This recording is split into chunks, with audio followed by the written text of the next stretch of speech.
Muscle fatigue and muscle pain are hallmarks of fibromyalgia. Right. Isn't that true? Yes, that's right.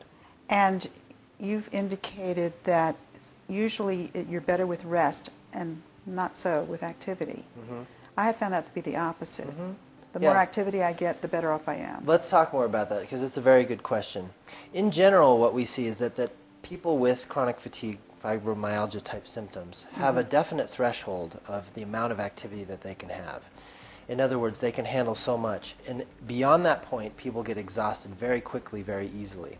So small amounts of exercise and movement are helpful because they help keep the joints mobile. It's like a rusty hinge. When you start moving it, it's squeaky and hard to move at first, but it gets easier to move.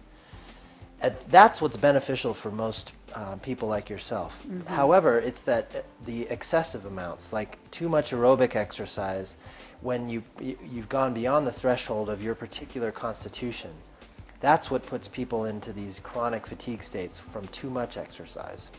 So you're talking about a threshold here. Yes, which is distinctly unique for each individual. And that's something what we're working with. You know, I want people to exercise and take care of themselves.